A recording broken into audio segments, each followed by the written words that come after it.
Hi, this is Iram from Concept Learning, and in this video we shall be talking about the tips and techniques that we must use while attempting our IELTS reading section. So let's begin. सबसे पहले क्या होता है, दो techniques use होती हैं mainly आइल्स के reading section में.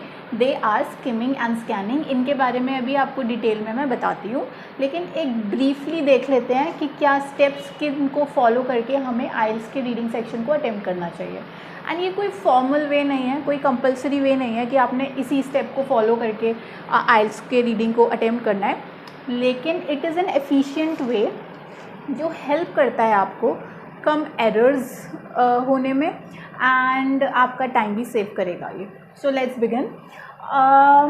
ओके, सबसे पहले हमें स्टेप 1 होता है स्किमिंग.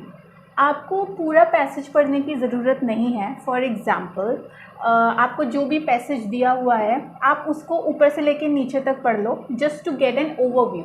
स्किमिंग का मतलब एक तरीके से है to get an overview of the passage so that you can get an idea कि पैसेज जो है वो किसके बारे में, किस टॉपिक के बारे में. Okay, then the second step is to read the questions provided. जो आपको क्वेश्चंस गिवन हैं आप उनको पढ़ लो सारे को, and then you have to find the keywords.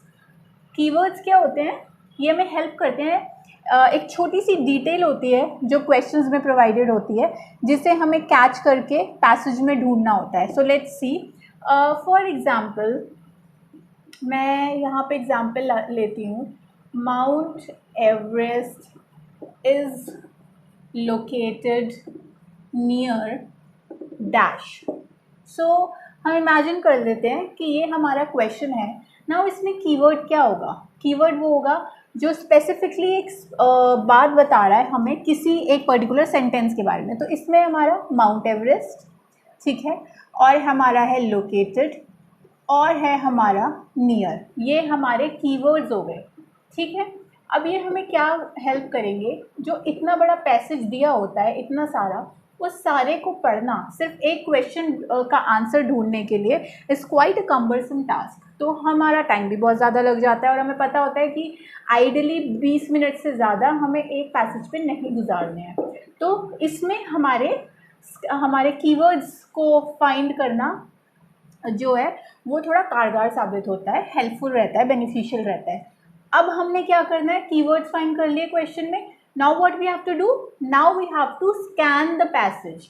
Scanning the passage means to find these keywords in the passage. मतलब ये तो क्वेश्चन में गिवन है ना कीवर्ड्स.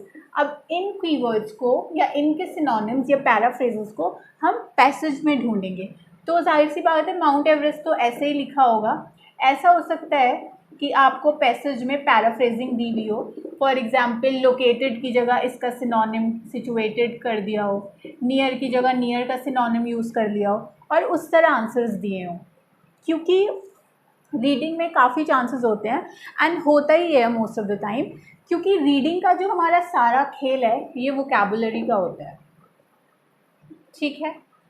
तो वो हमें यही देखते हैं कि हम रीडिंग करके समझ पा रहे हैं जो हमें बोला जा रहा है या नहीं. तो most of the answers are in synonyms and paraphrasing. Okay, अब okay, so now will be talking about skimming. Skimming एक टेक्निक है जो हम यूज़ करते हैं आइल्स के रीडिंग सेक्शन में. अगर मैं ब्रीफली अगर मैं इसको डिस्क्राइब करूँ तो it is an overview of the passage. And skimming का क्या प्रोसेस है? Skimming means to quickly read the passage to get an overview of it. Like for example this is your passage. तो आप सबसे पहले क्या करोगे, जब भी आपको पैसेज दिया होगा आप इसको पूरा नहीं पढ़ना है, आपने इसको वर्ड टू वर्ड नहीं पढ़ना है, ठीक है. आपने क्या करना है कि आपने इसको ऊपर से देख लेना है, जैसे जल्दी जल्दी पढ़ते ना. Okay, photography merge, okay okay okay okay okay, ठीक है, कर लिया. इससे क्या होगा, आपको एक ओवरव्यू मिल जाता है कि पैसेज किस बारे में है. अगर बिना पैसेज पढ़े आप सीधा क्वेश्चंस पे स्किप कर जाते हो तो आप कंफ्यूज हो जाओगे, क्योंकि क्वेश्चंस आपको समझ में नहीं आएंगे, because you have no idea कि एक्चुअली में क्वेश्चंस बात क्या कर रहे हैं, पूछ क्या रहे हैं, क्योंकि आपको टॉपिक ही नहीं पता है क्या है. तो firstly what you have to do is quickly हमें सारा पैसेज पढ़ना है. और मैं क्विकली सारा पैसेज पढ़ने को इसलिए बोल रही हूँ, स्किमिंग करने को इसलिए कह रही हूँ क्योंकि अगर आप पूरा पैसेज पढ़ने लग गए जितना दिया है, लाइक अगर आप डीपली उसको पढ़ने लग गए, जिसको एक्चुअल रीडिंग बोलेंगे हम, तो आपका बहुत टाइम गुजर जाएगा। अक्सर ऐसा होता है कि लोग पूरा पैसेज पढ़ते हैं, उसे समझने बैठ जाते हैं। ऐसा नहीं करना है क्योंकि हमारे पास टाइम की कमी होती है। हमें कोशिश करनी है कि हमें एक पैसेज कम से कम 20 मिनट में ही निपटाना है, इससे ज़्यादा टाइम नहीं लगाना है। तो अब इसका एग्जाम्पल लेते हैं, ऊपर ऊपर से देखते हैं। ओके, मतलब थोड़ा थोड़ा समझ आ गया कि ठीक है, तो हमें समझ में आ गया। ये लिखा है, photography emerge with conflicting opinions and was often compared to art, however some people agreed while others were not in its favour, it evolved as an interesting technique to capture movements. ठीक है, ये लिखा है यहाँ पे। मैंने इसलिए बोल दिया इनकेस आपको राइटिंग ना समझ आ रही हो, तो हम इसको ऊपर ऊपर से पढ़ लेंगे, that okay okay okay, and then हमें समझ में आ जाएगा अच्छा ठीक है, ये जो पैसेज है इट्स ऑल अबाउट फोटोग्राफी, और ये कैसे शुरू हुई, इमर्ज किस तरह शुरू हुई और किस तरह से बाद में इवॉल्व हुई। तो कुल मिला के हमें पता चल जाएगा कि ये पूरा passage is all about photography, its invention and then its evolution. Okay, for example skimming का अगर मैं आपको एक और एग्जाम्पल दूँ, तो आपने देखा होगा न्यूज़पेपर्स आते हैं हमारे घर में, उसमें इतनी सारी न्यूज़ होती हैं। अब मुझे तो नहीं लगता कि हर बंदा सारी न्यूज़ पढ़ता होगा विद डिटेल कि अच्छा सही है, अगर उसमें 100 न्यूज़ हैं तो 100 की 100 पढ़ रहा है बंदा। ऐसे नहीं करते हैं हम। यूजुअली क्या करते हैं, सबकॉन्शियसली हम जल्दी जल्दी से अपने प्यूरे न्यूज़पेपर को छांट लेते हैं। दैट इज़ कॉल्ड स्किमिंग, क्योंकि आप ऊपर ऊपर से देख रहे हो। ठीक है, फिर आपको जो न्यूज़ इंटरेस्टिंग लगती है या आपको लगती है कि आपके लिए बेनिफिशियल है या आपके लिए इम्पॉर्टेंट है उसको जानना, आप उसको फुल्ली पढ़ते हो। द सेम कॉन्सेप्ट भी apply in the IELTS reading section. What do we do, we skim. ठीक है, हम स्किम कर लेंगे कि ठीक है, उसके बाद जहाँ पे आगे आने वाले जो स्टेप्स हैं, फिर हमें पता चलता है कि अच्छा ठीक है, इस पैसेज के इस पार्ट में है अगर हमारा आंसर, तो हम इसको फुल्ली रीड करेंगे। ठीक है, now we are talking about the second technique, that is scanning. अब स्कैनिंग का क्या मतलब है, scanning means to read and find the specific keywords. Keywords हमारे छोटी सी इंफॉर्मेशन होती है, they act as an anchor या फिर support to find our answers. तो अगर हम कीवर्ड्स ढूंढ लेते हैं तो ये हेल्प करते हैं। तो हमें क्या करना होता है, अब हमें क्वेश्चंस पढ़ने हैं, क्वेश्चंस पढ़ के पहले इनमें कीवर्ड मार्क करने हैं जो इस सेंटेंस को थोड़ा एक डिस्टिंक्ट मीनिंग दे रहे हैं। सो इसमें जो मुझे कीवर्ड्स दिख रहे हैं, they are a large number, मतलब बहुत सारे लोग, artist, ordinary people, saw photographs as dash to painting. अब मुझे इतना समझ में आ गया कि इन 3 लोगों की बात हो रही है और किस बारे में बात हो रही है, photograph as dash to painting. It means यहाँ पे कंपैरिजन हो रहा है किसी तरीके का। So now will move to our passage. अब पैसेज बहुत सारे होते हैं, पर हमने स्किम किया होता है तो हमें आइडिया होता है कि किस पैसेज में किस जगह क्या बात हो रही है, अगर हमने अच्छे से स्किम किया होता है तो। अब हमने क्या करना है, स्किमिंग भी कर रखी है हमने, बट इससे भी आसान तरीका है जिसके लिए हम स्कैनिंग यूज़ करते हैं। हमने कीवर्ड्स क्यों ढूंढे हैं, हमने कीवर्ड्स इसलिए ढूंढे हैं ताकि वो एज अ सपोर्ट काम करें हमारे आंसर्स फाइंड करने में। सो व्हाट विल डू, हम इन कीवर्ड्स को ढूंढने की कोशिश करेंगे in our passage. And please note it कि ज़रूरी नहीं है कि जो कीवर्ड्स यहाँ हैं, for example a large number है तो पैसेज में भी अ लार्ज नंबर ही लिखा होगा। ऐसा बहुत रेयरली होता है, ऐसा नहीं होता। Reading is all about synonyms and paraphrasing. So काफ़ी चांसेस हैं कि इनके सिनोनिम्स दे रखे होंगे या इनको पैराफ्रेज कर रखा होगा। So you have to read very carefully. Now will read. अब ये करते हैं, a large number of artist and, तो अब पहले लार्ज नंबर को ढूंढते हैं। सोचो ये पूरा पैसेज यहाँ से शुरू होके यहाँ पे ख़त्म हो रहा है। मैं सारा लिखती तो बहुत कंफ्यूजिंग हो जाता, टाइम बहुत लगता, इसलिए मैंने बस वो लिखा है जहाँ पे हमारा जो है आंसर मौजूद है। नाउ अ लार्ज नंबर हम ढूंढेंगे ढूंढेंगे ढूंढेंगे, तो हमें सोचो ये थर्ड लाइन है, यहाँ मिल गया लार्ज नंबर। लार्ज नंबर और मैनी एक ही बात है ना, दोनों का मतलब होता है बहुत सारे। लार्ज का नंबर भी बहुत होता है, मैनी का मतलब भी बहुत होता है, तो एक कीवर्ड तो मिल गया, आर्टिस्ट। अब आर्टिस्ट ढूंढते हैं, while other disagreed. However many painters, ये पेंटर्स लिखा है मैंने, पेंटर्स और आर्टिस्ट एक ही बात है। जो भी चीज़ या जो भी इंसान क्रिएटिविटी से लिंक्ड होता है हम उसे आर्टिस्ट कहते हैं। अगर यहाँ पे डांसर, सिंगर्स कुछ भी होता है तो आप उसे आर्टिस्ट ही बोलते हैं। तो हमें आर्टिस्ट का भी एक सिनोनिम मिल गया। एंड ऑर्डिनरी पीपल, अब ऑर्डिनरी पीपल ढूंढते हैं। Ordinary people mean common man, it means other section of public believed, yes or photograph as dash to painting, photograph are not superior to canvas painting। यहाँ इन्होंने comparison कर दिया है कि जो वो लोग कह रहे हैं कि जो फोटोग्राफ्स हैं वो सुपीरियर नहीं होते हैं पेंटिंग से। सो द पूरा sentence is many believed while other disagreed, however many painters and other section of public believe that photographs are not superior to canvas or canvas painting or canvas art। ठीक है, तो अब हमें समझ में आ गया कि यहाँ पे है हमारा आंसर, क्योंकि सारे कीवर्ड्स भी यहाँ मैच हो रहे हैं। एंड सबसे इंपॉर्टेंट बात, कंपैरिजन के कॉन्टेक्स्ट में बात हो रही है, तो कंपैरिजन भी यहाँ ही हो रहा है। तो इन्होंने क्या बोला है, photograph are not superior to painting. अब सोचो, तो अब यहाँ पे हमारा आंसर है नॉट सुपीरियर। नाउ ये हमारा स्कैनिंग वाला पोर्शन तो यहाँ पे ख़त्म हो गया। ठीक है, अब हमारा आता है जो मैंने आपको नेक्स्ट स्टेप बताया था, वो होता है हमारा इसी बीच इंस्ट्रक्शंस रीड करना। वो मैंने आपको क्यों बताया था, क्योंकि वो बहुत इंपॉर्टेंट होता है। अगर आप इंस्ट्रक्शंस नहीं रीड किए तो पंगा पड़ सकता है। जैसे इंस्ट्रक्शंस में अब यहाँ पे बोल दिया कि you have to write one word only.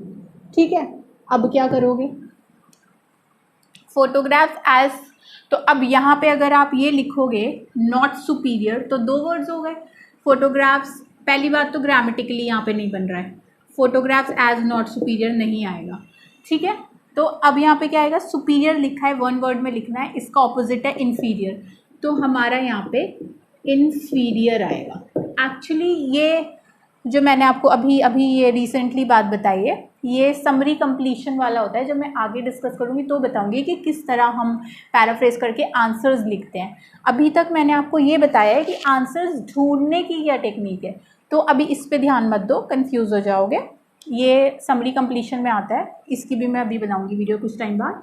अभी आप बस ये सोचो, आपको ये समझ आना चाहिए इस वीडियो में कि स्किमिंग और स्कैनिंग क्या होती है, because this video is all about these two techniques. जब आपको ये अच्छे से करने आ जाएंगी तो आप एटलीस्ट ढूंढना शुरू कर पाओगे आंसर्स को, है ना। कभी कभी लोग कंफ्यूज हो जाते हैं, पूरा पैरा पढ़ते रहते हैं, आंसर ही नहीं मिलता और टाइम वेस्ट हो जाता है, 20 मिनट निकल जाते हैं और बहुत क्वेश्चन छूट जाते हैं। So we don't want that, right.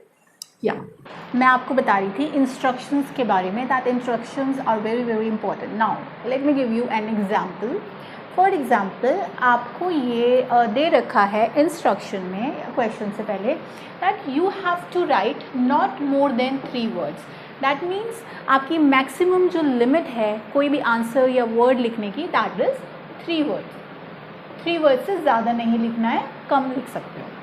अब आपका जो आंसर है आपको पैसेज में मिल गया, बहुत खुश हो गए, वो है the tomb of the victor.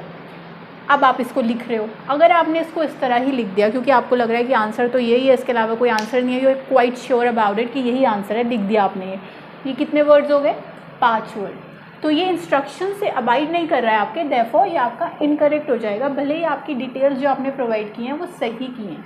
अब हम क्या करेंगे, अब हम पैराफ्रेजिंग करेंगे। हमें इसे 3 वर्ड का बनाने के लिए क्या करना पड़ेगा, we can write it as the victor's tomb. This is called paraphrasing. Paraphrasing का मतलब होता है किसी भी चीज़ को अलग तरीके से कहने का तरीका, उसको हम पैराफ्रेजिंग कहते हैं। इसका भी यही मीनिंग है, इसका भी यही मीनिंग है, लेकिन ये आपके इंस्ट्रक्शंस के साथ अबाइड नहीं कर रहा, ये कर रहा है, इसलिए हम ये लिखेंगे और ये करेक्ट हो जाएगा। Now other very important thing जो मैंने आपको बताई थी कि जो आंसर्स हैं they might lie in synonyms and paraphrasing. Synonyms और पैराफ्रेजिंग में आपके आंसर्स प्रोवाइडेड होते हैं रीडिंग में। So for example spending habits लिखा है, आपका क्वेश्चन में लिखा है that the spending habits of middle age people are this. अब आप समझ लो कि ये क्वेश्चन में लिखा है और आप पैसेज में ढूंढ रहे हो, ये क्वेश्चन है, ये पैसेज है।